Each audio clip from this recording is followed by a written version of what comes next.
Hello everyone! Today I'll be reading some of my match scholarship essays through the Questbridge program, and I was a successful match. I matched to the University of Southern California, USC, so fight on! This will be used as a tool for anyone applying to the match program their senior year, and so I'll be reading today my 3 short answer questions, 2 of them 200 words, and then 1 of them was 500 words, and then my long essay, which was 800 words, and then the additional information section, because I believe that is an essay within itself. Alright, so let's get into it.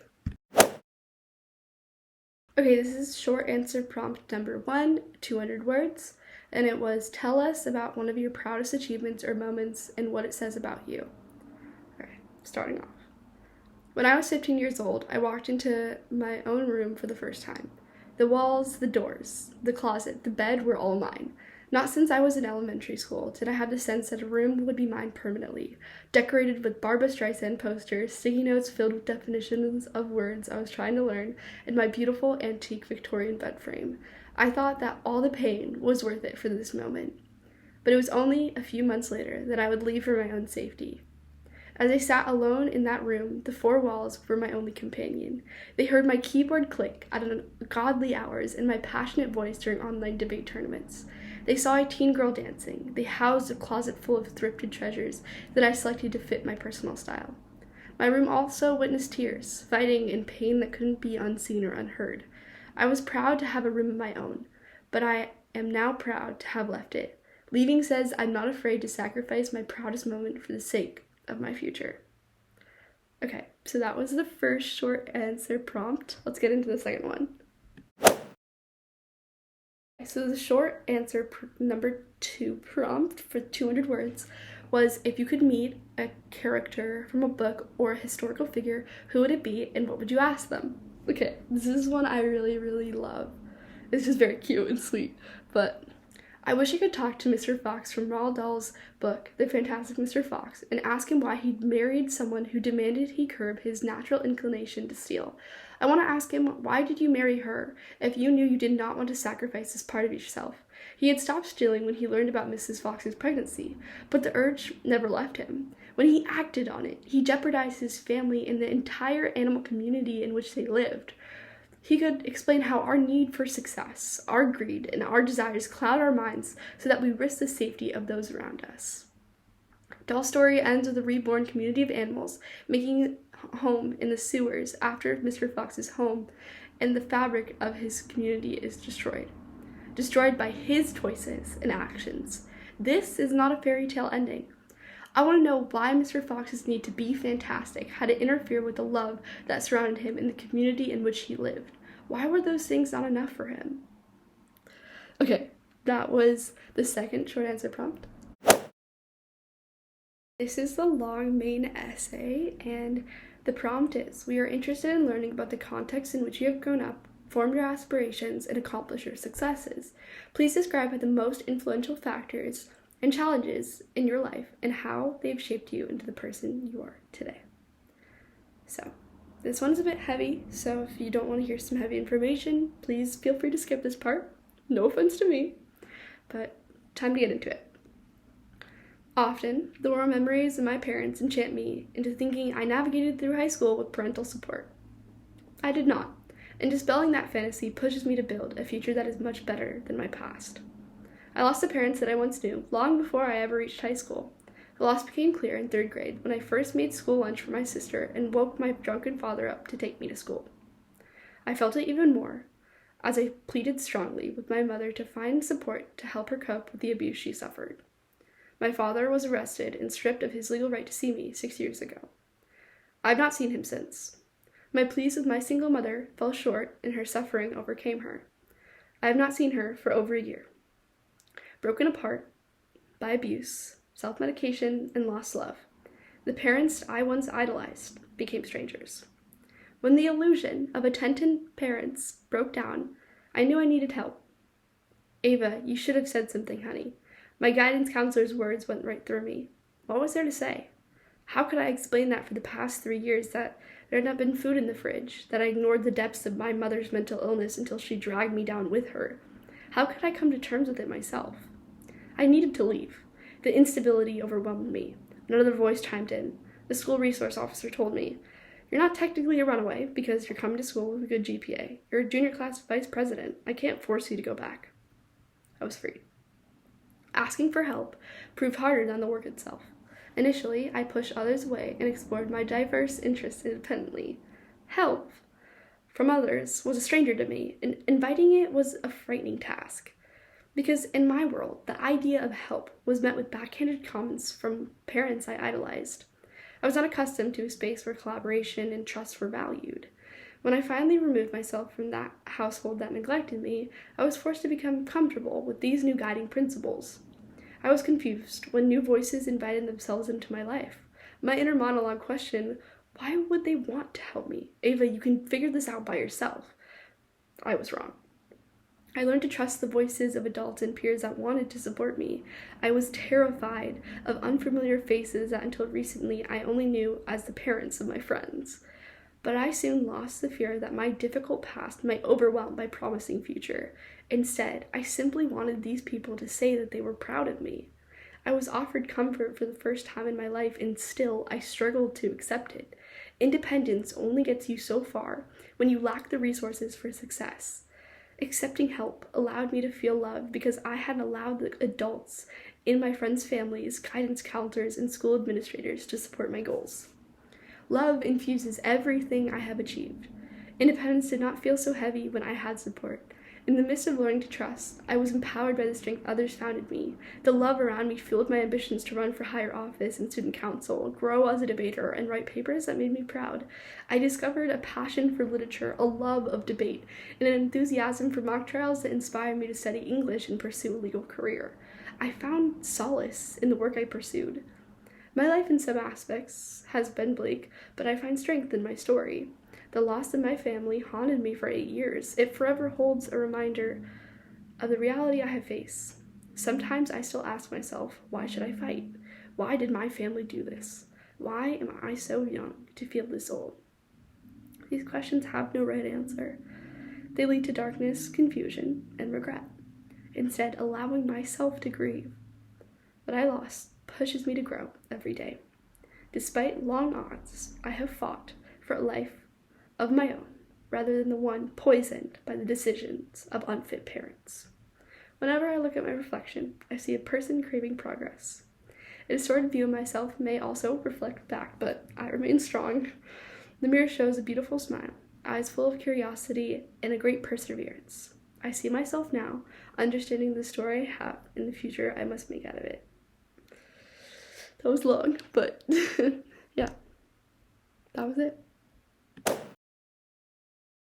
This is my final essay that was included in all of the essays. It was a short answer essay, but it was still 500 words. The prompt was, describe an experience that caused you to change your perspective and or opinion. 500 word limit. Let's go.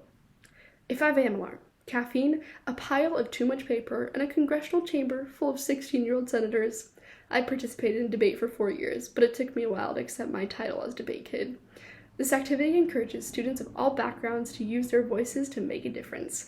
This was why I was excited when I qualified to attend the National Speech and Debate Tournament for congressional debate. After months of fighting to maintain my involvement in demanding extracurricular activity, I had accomplished what I had dreamed about since freshman year. I could be a national champion, but I could not even make it to the tournament. The rhetoric of inclusion from my coach and the team did not match reality. My socioeconomic status prevented me from competing to achieve my goal. The rhetoric of hope made me ignore the reality of my situation. I was one of 5 kids in Southern California to qualify for nationals in my event, but the journey to Kentucky cost more than $1,000 and would last a week. I had neither the money nor the time from work to do this. This situation took me back to all the times I have debated pieces of legislation where I would indirectly describe myself. A bill to combat homelessness in America, a bill to remove the price tag from standardized tests, a resolution to bolster the effectiveness of food stamps throughout the United States. In each of these cases, I was debating my own future and that of kids who were in the same situation as me. My financial situation dictates the opportunities I have. Even with the team resources to pay for my ticket, I could not pursue my dream because I could not miss a week of work. I need that time to earn money to survive. I have missed opportunities to go with friends, vacation, and now compete in national competitions. I have often felt sad about having to say no to these things, but I eventually came to terms with missing the tournament. Debate was never solely about winning for me. It was instead a chance to learn and then teach others to embrace new ideas and new ways of thinking. I realized that although I could not go to the tournament, this did not mean all that I had worked for had no purpose. I can now use the knowledge I now possess to reflect on the person I want to become. I no longer focus only on outcomes, but instead embrace the experience I gain, even if I miss an opportunity I once cherished. This season, I will continue to rise at 5 a.m., consume too much caffeine, and enter a chamber filled with teenagers. My perspective, my story, and the voices around me will work together to make use of who we are as individuals to one day lead our community and the world. So that was that one. And then moving on to the last one, which was the additional information section. Then I forgot to add, at the Questbridge this year added their little short answer questions. So basically they're like, what's your favorite movie? And then you respond in 35 words or less. So here are they. What is your favorite subject to study and why? English will always be my favorite subject because of how literature from the past relates to emotions in the present. Personal writings from different time periods always intrigue me. And that is, what is your favorite books and or movies? My favorite movies include Forgetting Sarah Marshall, Matilda, and the Fantastic Mr. Fox. My favorite books include The 5 People You Meet in Heaven by Mitch Albom and The Witches by Roald Dahl. What is your favorite source of inspiration? Overhearing laughter and chatter from other rooms of the house in which I now live inspires me. I love to hear this happiness pour out of others. It gives me hope to help change the world.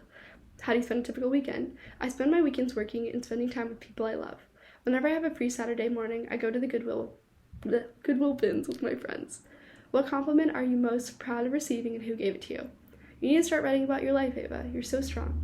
My guidance counselor at school said this to me after a long conversation about my living situation. She helps me keep going, always. After a challenging experience, how do you rejuvenate? Vienna by Billy Joel starts playing in my best friend's car as we drive around aimlessly. We talk, we scream, we cry, and laugh while making sure to be there for each other. What would you contribute to your future college campus and community? This is the last one. My unique experience as a child who thrived despite experiencing homelessness in an affluent community that knows little about the reality enables me to advocate for and help other students with a similar background. That's it. The additional information is 400 words, but I like to think of it as an essay where you just use your voice to talk about basically what the essays kind of fall flat in addressing. Last year, in the second semester of my junior year, I made the decision to remove myself from an abusive household. My mother had left me with her current boyfriend for 4 days with no way to contact her. I did not feel safe or cared for. Amidst finals, AP exams, student council elections, part-time jobs, and state and national tournaments for mock trial and debate, I experienced homelessness for a few weeks of my life.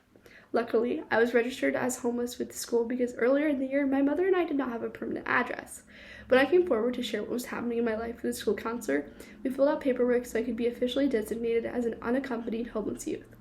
My father has not been in the picture because he lost full custody of my older sister and me 6 years ago. We also received a no-contact restraining order that ended this last year. I do not know where he currently is. The address listed on this application is that of my grandparents. Although I'm living with them now, they are not my legal guardians. They are both U.S. citizens, but the process of me getting emancipated or obtaining legal guardianship would be too difficult for them. Before living with my grandparents, and still now, I support myself through my part-time jobs to pay for standardized testing, a substantial cost even with fee waivers, personal essentials, and hygiene products. When I had left home, I took as many belongings as I could and packed in 10 minutes. Despite everything that has happened, I managed to maintain my grades and extracurriculars in order to build a better life for myself. College offers me a way to build on my resilience and independence to unlock a better future. I've completed the household information on this application to the best of my abilities, but it remains incomplete because I have no contact with either of my parents. Thank you for listening to all my essays. I'm really proud of these and how they turned out, and I hope you're able to learn something from this. Again, please do not copy my essays verbatim. It will not help you in trying to receive the match scholarship or the prep scholarship. But yeah, if you want to see more videos about my Questbridge journey for me personally, or have any questions, feel free to drop them below. But yeah, thank you so much. Bye.